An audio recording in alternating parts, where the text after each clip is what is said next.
مدنيد أذا مريه أذا أفلحوا أقول ديقايو إنتي مدنيد أذا مريه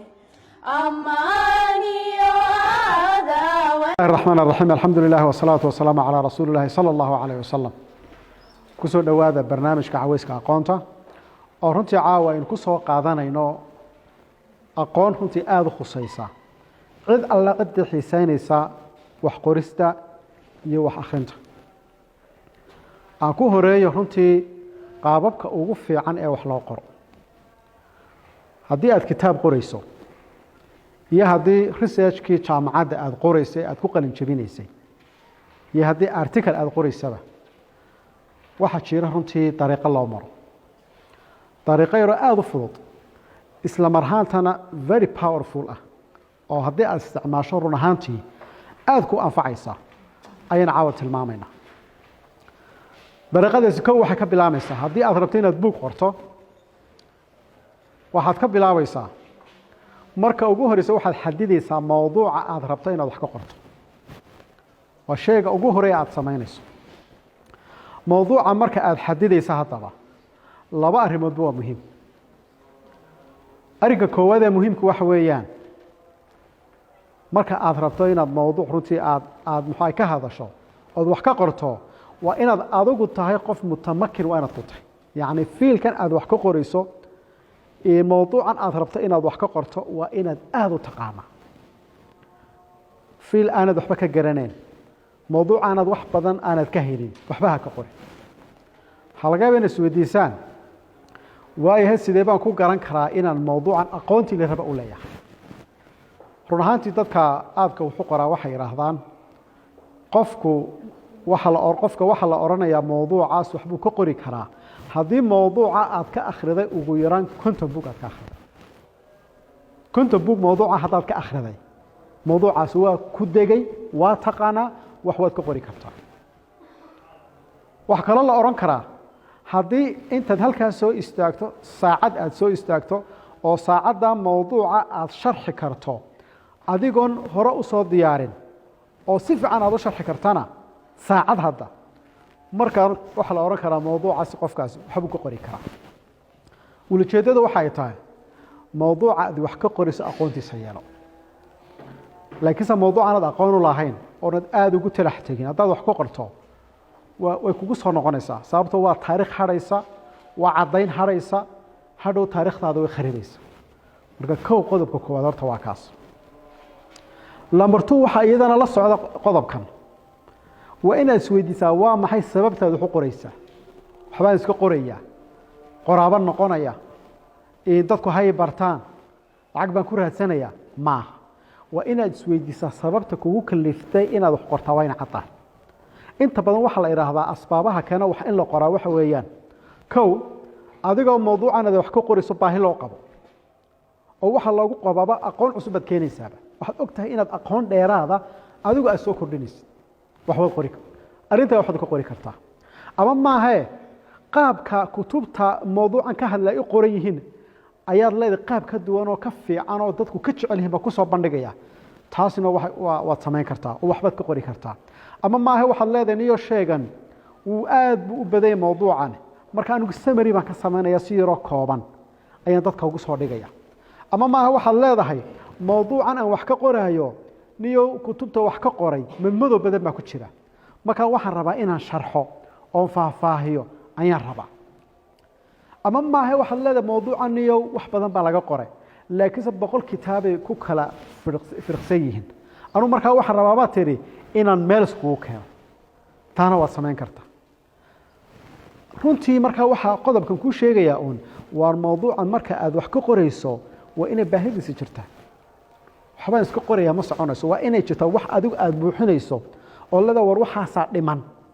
waxaas suuqa wax akhriska ku soo kordhinaya wayna jirto ama dariiqada cusub ee noocaasa ayaan keenaya ama sheegan waa shay maalin kasta laga hadlaayee waxa raba qaab casri ah inaan uga hadlo oo qoro intaasiba waxay ku ogolaanaysaa inaad mowduuca wax ka qorto marka koow waa inaad mowduucaad wax ku qorayso xadiida qodobka labaad waa maxay وإن الحدد هدفك عاد ربط إن الحقيقة صو وما حي قرال كاجن هدفك حقيقينا يا وما حي أنت بدل مك وحبرشة لقى هلايا وحبرشة مك أرضك وحلا برايا مناهج عالم كأورن صدق شيء على حقيقة صدق شيء أي على حقيقة أهداف أنت بدل كو وحلا حقيقة للهذية قفك إن معلومات عصب للسيو ومنك معلك مركو وحدك أيو يمنهج كلا دقة وحلا ربع إنه أرضيان معلومات عصب لو قدبي وحكلو الهدية الحقيقية هدفته كمدة إن أرضيان مهارات عصب لبرو إسكيلس بقف كلا بريا وحن سيدي الله سمي لها بلا بريا حفظ بلا بريا قف أما ما هي أهدافته الحقيقية وحكمدة إن لا يراهدو قفك أخلاقيات كيسي يفكر كيسي وحلا قد عليها حتى بعض القرى حبال قرى سأصمع كتاب كاغن صدح كيبو سوس قليا ما واحد هدف كاغ ما waxa weeyaan macluumaad cusub inaad soo kordhiso mise waxa weeyaan inaad adigu dadka xirfada barto oo waxaan sidii loo sameyn lahaa tusaalahan kale wax ka qoraysa strategic plan ka wax ka qoraysa marka waxaad rabtaa strategic plan ka sida loo sameeyo iyo dariiqada loo maro xirfadaas dadka baraysa miya mise adigu waxaad rabtaa tagyiir oo qofka qanaacadkiisii iyo fikirkiisii iyo aqeedadiisii iyo dhaqankiisii ayuu buugaaga wax ka bedelaya inta waa inuu midoo noqdaa buugaaga laakiinse waa iska qoraya hadafka ka leedahay iyadoon cadin sababta waxa la rabaa beeshka ugu dambeeya khaatimada markaad gaadho waxa la rabaa buugaaga qoraalkaagu waa inuu ahdaafta xaqiijinaya haddaba kaasi markay kuwa cadaato qodob saddexaad baad samaynaysa qodobka saddexaad waa maxay waa inaad soo ururisaa maraajicdii mowduucan aad rabtay inaad wax ka qorto khuseeyey waa inaad maktabadaha gashaa oo internetka aad gashaa ood soo ururisaa dhammaan maraajicda ku saabsan mowduucaas maraajicdaas ama buuga ha noqdaan ama articles ha noqdaan ama runtii ha noqdaan sawiro wax alla wixii ku tacalluqo fiilka aad wax ka qorayso soo ururi miiskaaga soo saar kombiyuutarkaaga ku soo shub inta marka aad samayso ayaad qodob afraad samaynaysaa qodobkan afraad muxuu ku leeyahay waa inaad samaysaa mind mapping waa inaad samaysaa mind mapping waa inaad samaysaayo alkhariida dhihniya waxa la yiraahdo carabida waa inaad samaysaa khariida dhihniya waa maxay waa fikradoona aad u qiimo badan runtii oo waxay ku soo dhaweynaysaa inaad fahraskii samaysay ku soo dhaweynaysaa khariida dhihniya wax kale ma aha waxa weeyaan intaad xaashi soo qaado ayaad xaashida bartankeeda waxaad ku qoraysaa mowduucaad rabto inaad wax ka qorto haba soo qaad waxaad tiri mowduucan inuu wax ka qoray waxa weeyaan annajaax guusha bartankaad ku qoraysaa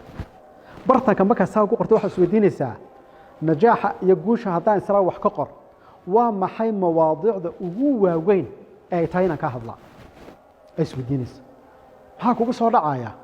war haddii aad ka hadlayso guusha najaax haddaad ka hadlayso mowduuca ay tahay inaad taabato kow waxa ka noqonaya مفاهيم النجاح قوشوا محيطة وموضوع waxa kale موضوع noqon kara الله طرق النجاح موضوع bay noqon kartaa qaabka guusha loo gaaro waxa kale موضوع muhiim noqonaya صفات الناجحين dadka guulaysta sifooyinkooda marka maxaad sameynaysaa bartanka waxaad gelisay Soomaa mowduuci waxaad ka saaraysaa marka xariijimad ka saaraysaa saddexdaas ku qoraysaa haddana waxaad sii weydiinaysaa waayahay kuwa aad aan sheegayo maxaa ka sii farcami kara مفاهيم النجاح haddaan sara ka hadal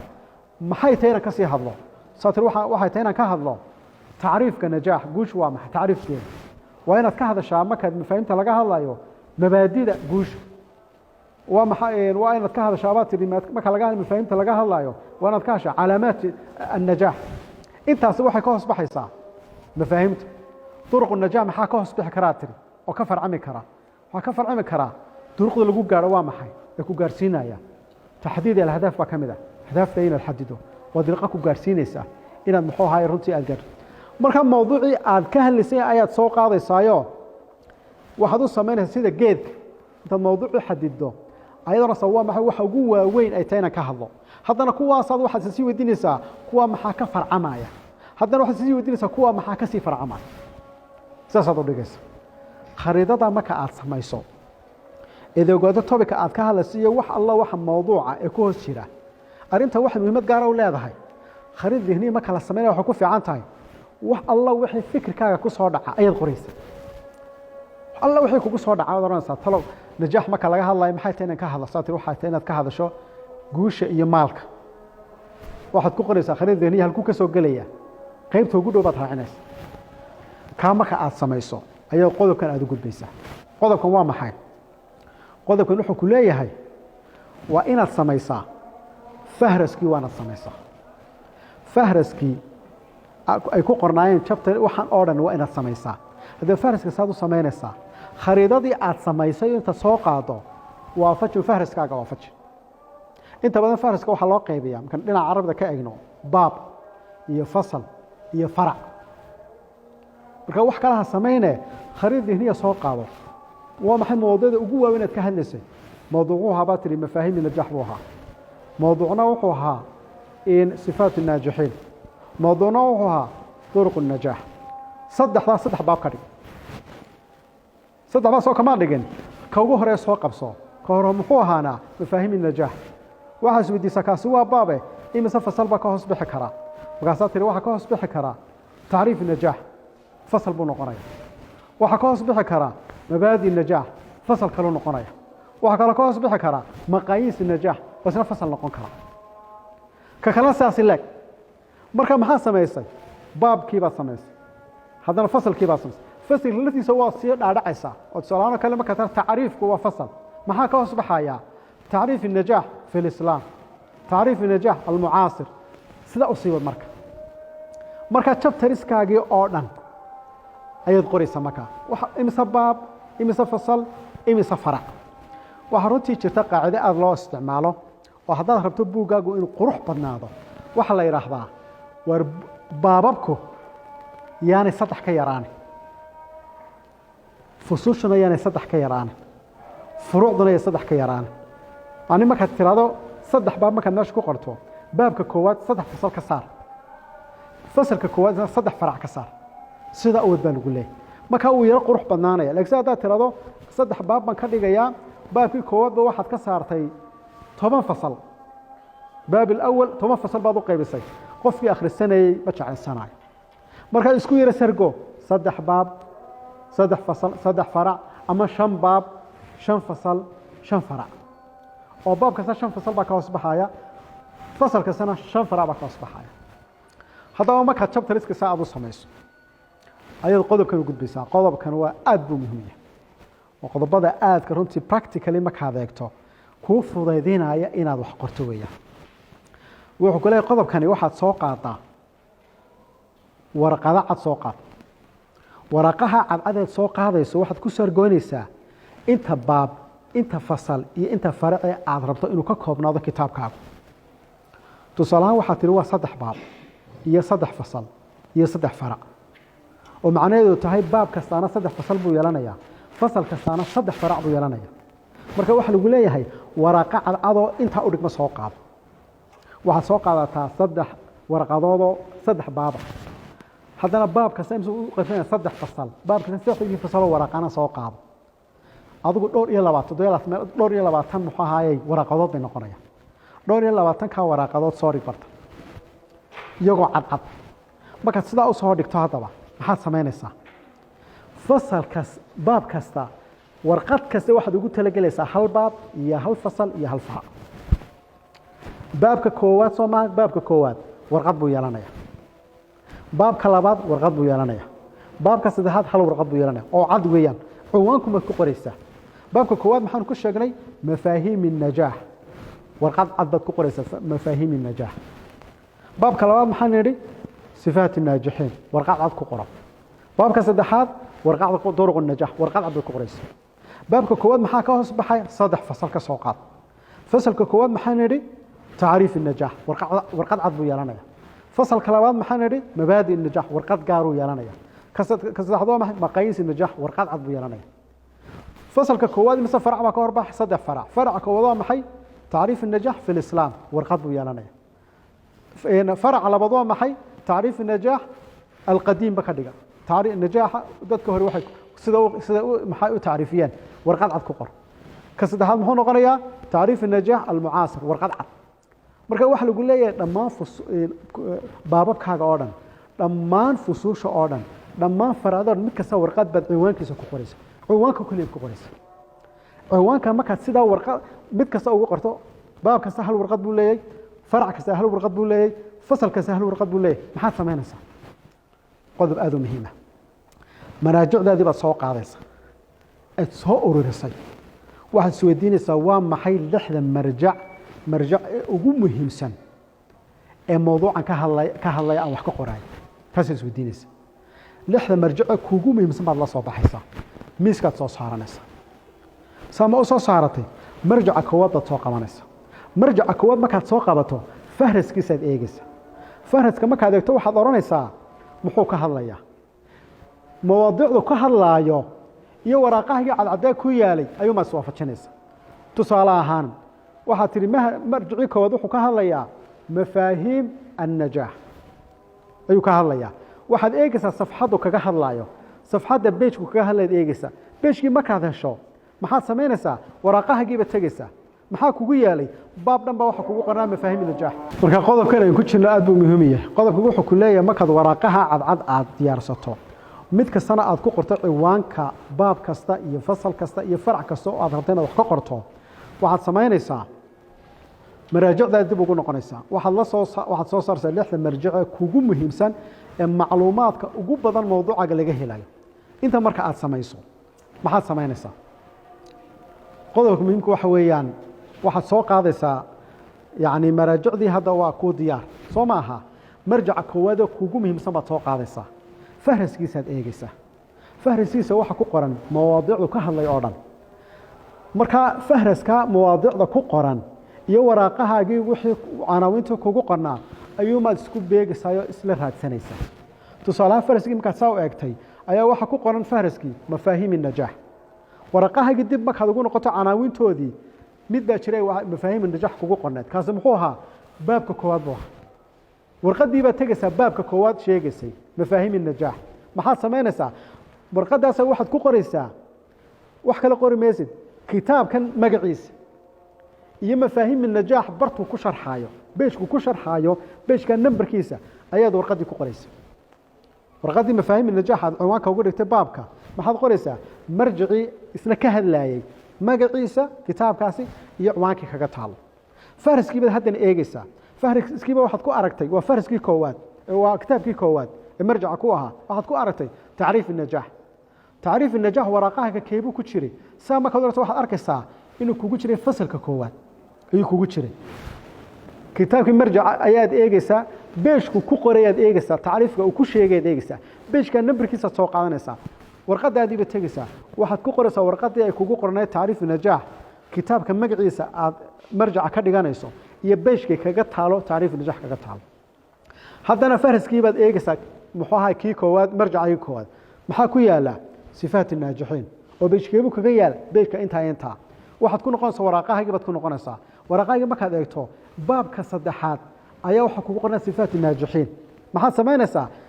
marjaca intaad tagto beeshkii sifaat an-naajixiin kaga qoran tahay ayaad soo qaadanaysaa beej nambarka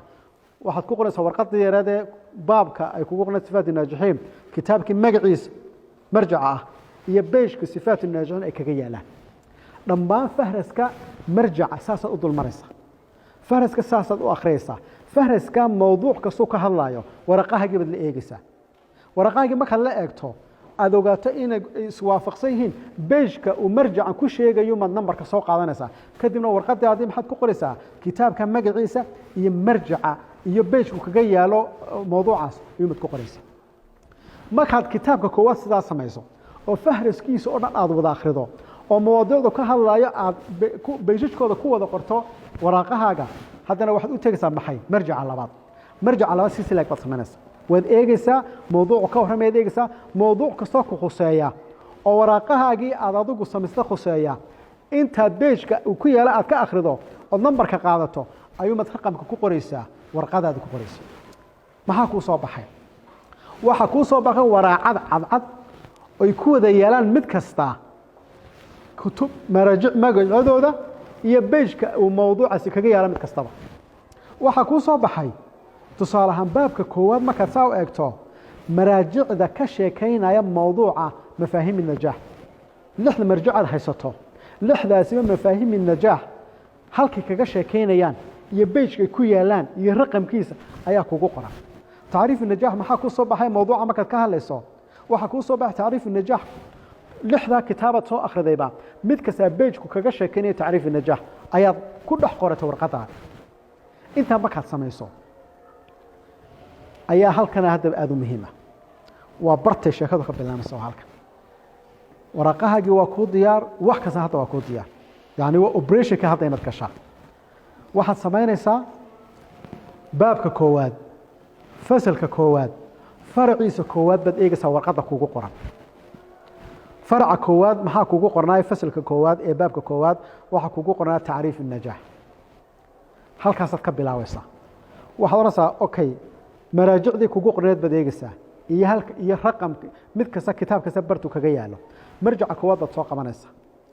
waxaad oranaysaa tacriif النajaax marjacaygu koowaad beejkeebuu kaga yaalay beejku kaga yaalay oo keliyaad akhriyaysaa kitaabka lama wada akhrinayo ha ogaada beejkii uu tacriifku kaga yaalay marjaca koowaad baad soo saaraysaa waad akhrinaysaa si fiican baad akhriyaysaa bartaasaad dhigaysaa haddana waxaad eegaysaa tacriif النajaax marjaca labaad xaguu kaga qornaa beejka intaa iyo intaa marjicii labaadna waad tegaysaayo isna beejkii baad furaysaa isna waad akhriyaysaa haddana kiis marjicii saddexaad baad soo qabanaysaa waxaad eegaysaa tacriif النajaax beejku kaga yaalo isna kii baad akhriyaysaa haddana kii afraad haddana ilaa ka lixaad ka koowaad markaad akhrido macluumaad baad helaysaa aada u fiican marjaca labaad markaad akhrido waxaad arkaysaa macluumaadkan hore inaad usoo akhriday ka saddexaad markaad akhrido macluumaad badan kugu kordhin maayo ka lixaad markaad gaadho waxaad ogaanaysaa already wax badanoo kugu kordhiyana jirin hore aad usoo wada akhrido laakiinse maxaa kuu soo baxaya macluumadii aqoontii tacriif النajaax waa kugu degay wuu ku galay markaasaa maxaad samaynaysaa alkitaab qoraalkii baad bilaabaysa qoraalka bilaabaysa waa kee waa faracii koowaad tacriif النajaax baad bilaabaysa dushaad ka qoraysaa wax alla sababta way kugu duxdayba lix marjac baad ka akhriday xifdi xataa uma baahnid maskaxday ku jirtaa waad qoraysaa kaa markaad dhammayso ayaad faracii labaad u gudbaysaa faraca labaad muxuu ahaaye ku saabsan arrintan waxaad tiri faraca labaad mabaadi النajaax buu ahaa mabaadi النajaax warqadii aan ku qortay baan soo saaraya marjaca koowaad buugeebuu ahaa kitaabkaasuu ahaa okay mabaadi النajaax beejkeebay kaga qorantay beejka intaa waan akhrinaya haddana kii labaad baan eegaya marjicii labaad mabaadi النajaax halkay kaga qorantay halka waan akhrinaya sidaasaan u wada akhrinaya markaan lixdaba dhammeeyo qoraalkiisaan bilaabaya qoraalka markaan saa u dhammaystiro ayaan ku xigsiinayaa faraca saddexaad kaa markaan dhammeeyo ayaan bilaabaya haddana fasalka labaad faraciisa koowaad waan dhammaynaya faraciisa labaad gees saddexaad haddana fasalka muxuu ahaayey kitaabka maxaa fasalka saddexaad faraciisa koowaad sidaa markaan u dhammaystiro waxaad ogaataa daawade qoraalkan koowaad ee aad samaynayso ha is oranin si fiican u qor ha is oran waxaa laga rabaa inaad si caadi u qorto qaladaadkiisa xataa aad ku qorto sababtoo waxaa la ogaaday markuu qofku istiraado qoraalkaagan hore ka dhig mid la yaab leh waxba qori maysid waa daalaysaa muddo dheerna way kugu qaadanaysaa marka waxaa lagu leeyahay qaacido ay koranaysaa qoraalkaagan koowaad ha noqdo mid iska caadi iska degdeg wax alla wixii kugu soo dhaca qor degdeg ka dhig haddaba qoraalka markaad samayso sidaa had u dhammaystirto waxaa kuu soo baxaya meelo aad marajico weydaa kuu soo baxaya waxaa jira mawaadiic kuu qornaa adiga oo furuuc kuugu qornaa ama fusuul kuugu qornaa oo xaashiyahoodii aad hayso oo lixdan marjacanay kaba hadal maxaa lagu leeyahay dib u raadso mawduuca maraajic kale ka hadlaya haddaad maraajic kale weydo waxaa lagu leeyahay iska dhiliid kare kaba saar meesha faraca meesha ka saarba warqadaa aad ku qoratay faraca warqadaa meesha ka saarba hadday kugu adag tahayna haddaad mid aqoon la tahay maskaxdaada ka qor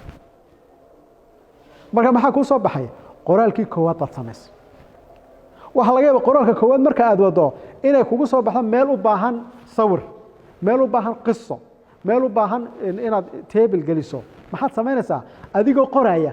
ayuumaad calaamadinaysaa ood oranaysaa bartaa wax ishaara halkaa waxaa gelaysa sawir halkaa waxaa gelaya jadwal halkaa waxaa gelaysa qisa waad dhaafaysaa laakiinse hadhow baa waxaa ku soo noqonaysaa marka hore qoraalka koowaad waad soconaysaa intaa marka aad samayso macnii waxa weyn waxba waad qortay buugii laakiin qoraalkaaga hore waa maxay dee waa yaro tacbaan soo maaha waxaad haddaba dib ugu noqonaysaa waraaqihii baababka ila baababka maad qorin fusuushina maad qorin furuucu maad qortay baabka markaas la qoraa baabku wuxuu sheegayaa furuucdan ka horeysa waxay ka hadlayaan buu soo koobaya uu ka hadlaya marka isagana baabkii inta dib ugu noqoto ayaa marajicdi ku qornada aad akhriyaysaa dib aad u qoraysaa adoo waafajinaya furuucda ka horeysa aad qortay waxay ka sheekeynayaan baabkii markaad qorto fasalkii baad qoraysaa haddana fasalka markaad dhamayso sheekada waad dhamaysay furuucdii baad dhamaysay baabkii baad dhamaysay fasishii baad kitaabada way ku dhamaystiranta haddaba halkan baa muhiim haddaba runtii halkaa markaad marayso sababta qoraalkaaga waqtigaa marka aad marayso qoraalkaagaasi weli sax maaha sidaad u saxaysaa haddaba waxaad u saxaysaa faracii koowaad baad ka soo bilaabaysa faraca koowaad markaa saaad u eegto waxaa la rabaa faracu wuxuu ka kooban yahay faqaraad inta badan waxaa la yidhahdaa faracu wuxuu ka kooban yahay ilaa 3 faqradood ama 5 meelahaasuu ka kooban yahay faqrana waxaa la yidhaahdaa waa baragraaf weeyaane yacni xaashida haafkeed weeye inta badan faqrad inta badan xaashida haafkeed inta badan faqradu waxa weeyaan waa qofku hadalka koowaad markuu jumla mawduuciya markuu sheego sharax buu sameeyaa sharaxa markuu sameeyana cadaymuu keenaa intaasaa waxa la isku yidhaahdaa faqra la isku yidhaahdaa inta badana waa half page marka qaar bay ka badan kartaa laakiinse inta badan waa half page marka waxaa lagu leeyahay farciiba wuxuu ka koobay inta badan 3 4 5 meelaha wuu ka badan karaa laakiin meelahaas ka kooban yahay marka farcaaga intaad ku noqoto faqradiisa koowaad fiir faqrada koowaad 3 shay waa inay ku jiraan faqrada 3 shay faqradii waa laga helaa koow faqrada marka aad sheegaysid bilaawayso waxa lagu bilaabaa aljumla almawduuciya topic sentence waxa lagu bilaabaa sentence aad u muhiim ah lagu bilaabo macni sentence-ka mawduuciga ah ee ugu muhiimsan ee sheekadu ay ku dhex wareegayso ayaa faqrada lagu bilaabaa sentence-ka marka lagu bilaabo waxa ka hooseeya waa sharax waxa kale ka hooseeya waa cadaymo istishhaadaad baa la yiraahdaa ama qiso keen ama jadwal soo dhig ama sawir soo dhig marka faqrada sidaas ka koobanta waxa ka koobantay jumla mawduuciya oo hadalka nuxurkiisa iyo sharaxaad iyo cadaymihii istishhaadaadka waxaad sameynaysaa haddaba daawada farcaaga koowaad markaad eegto faqradiisa koowaad aad eegto si qoraalkaagu powerful u noqdo waxaad eegaysaa faqradan koowaadaad qortay 3 shay ku guda jiraan faqrada koowaad baad eegaysaa faqrada koowaad ma leedahay jumla mawduuciya jumlad nuxurkii sheegaysaa marka daawada waxaad isweydiinaysaa marka aad faraca saa u eegto waxaad eegaysaa jumlada faqrada koowaad ugu soo horeysaa waxaad eegaysaa 3 shay inay wadato koow jumla mawduuciya ma leedahay jumlad nuxurka sheegaysaa ma ku jirta waa ta koowaad qodobka labaad waa maxay qodobka labaad waxa weeyaan sharaxaad jumlada la sharxaya ma ku jirta ta saddexaadna waa maxay adilo cadaymo ma u haysaa cadaymo waa maxay qissa ama jaantuus ama jadwal ama sawir ma u haysaa marka farac ka soo qortay jumladiisa adeegaysa jumladiisa 3 shay wanaad ka hesho yani faqradiisa waa 3 shay ka hesho marka qodobkan wuxuu ku soo ururayaa markaad rabto inaad qoraalkii aad saxdo faraca koowaad baad tegaysaa faraca koowaad faqradiisa koowaad baad tegaysaa faqrada koowaad waxaad ka eegaysaa 3 shay inay wadato koow ma wadataa jumladii nuxurka sheegaysa ugu horeysay ma ku qoranta lambar 2 jumlada sharaxeedii ma ku jiraa waafi ma yahay lambar 3 cadaymihii istishhaadaadkii ama qiso ha noqoto ama sawir ha noqoto ama ha noqoto dhaato kale ma wadataa haddana wadan waafaji baa lagu leeyahay marka faracaaga oo dhan intuu faqradoodu ka kooban yahayba faqrad kasta 3 shay ka dhaxraad bal waxaad ka warantaa qof kitaabkiisii markuu qoraayay farac kastoo kitaabka ka mid ah 3 shay ay ku guda jiraan oo 3 shay oo jumlad weyn oo sheegaysa mawduuca si fiican u sheegaysa sharax aad waafiya iyo cadaymo sheegaya bal ka waran kitaabka noocaas yaani wuxuu noqonayaa kitaab la yaab leh oo wax ka faa'iido marka waxaad ku noqonaysaa kitaabkaaga dib baad ugu noqonaysaa farac kasta waxaad ka eegaysaa faqrada koowaad iyo talaba iyo tasax inta faqradu ka kooban yahayba inta baragraaf ka kooban yahayba mid kasta inay 3 shay wadato jumlad muhiim ah oo mawduuca si fiican ku fargaraysay sharaxaadii iyo adiladii istishhaadaadka inta markaad samayso sida u dhamaystirto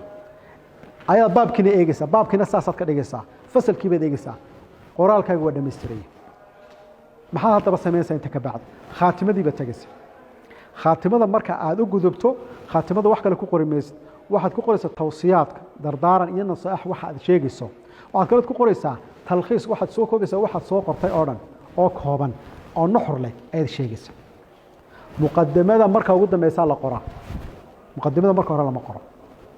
inta markaad dhamayso muqadimadii baad tegaysaa bilowga muqadimada maxaad ku qoraysaa muqadimada waxaad ku qoraysaa koob manhajkaad raacday waa maxay waxaad ku qoraysaa inta baab iyo inta fasal ee uu ka kooban yahay muxuu ahay kitaabkaaga iyo runtii waxyaalaha aad adugu istintaajaadkaad heshay wixii ka soo baxay baaritaankaagani waxaas ayd ku qoraysa muqadimada marka aad dhamayso kitaabkaaga waa dhammaystiran yahay intaa ka bacdi waxaa lagaa rabaa kitaabka waa dhammaystiran yahaye laba qolo oo gudbi qof aqoon dheer u leh mowduucan oo si fiican u la fakura iyo qof luqadda aad ku qortay aada u yaqaana u gudbi labada qoloba si fiican ha u la fakuraan marka ay si fiican usoo la fakuraan kitaabkaaga waa dhammaystiraya waxaa kuu harsanon in tirada mahadnaqa xagga hore aad ka raaciso ead u mahadnaqaysa waalidkaaga iyo ciddii ku qabatay kadibna aad geyso ciddii kuu daabici lahayd aad geyso umaa ku harsanaanaya marka halkaasaa buug uu kaaga soo baxayaa buug aad u fiican oo runtii muxuu ahaayey dee aad muxuu ahaayey mustaqbalkaaga wax weyn u qaban kara buugga aad qaabkaa u dhigtayna buug cilmiya oo aqoona ayuu noqonayaa buugagan aan sheegaya qaabkan loo qorayaana maaha buugaga qisaska ka sheekeeya ama kutubta ciyaalka loogu talagalay in akhriyaan ama kutubta qisaska iyo sheekoonka loogu talagalay qaabkan aan sheega looma qoro qaabkan aan sheega waxaa loo qoraa kutubta loogu talagalay ummaddu inay wax ka faa'iidaan aqoon inay ka kororsadaan ayaa loo qoraa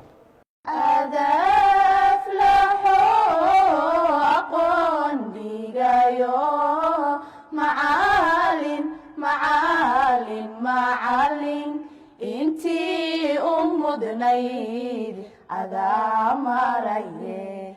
adaa aflaxo aqoon dhigayo intii u mudnayd adaa maraye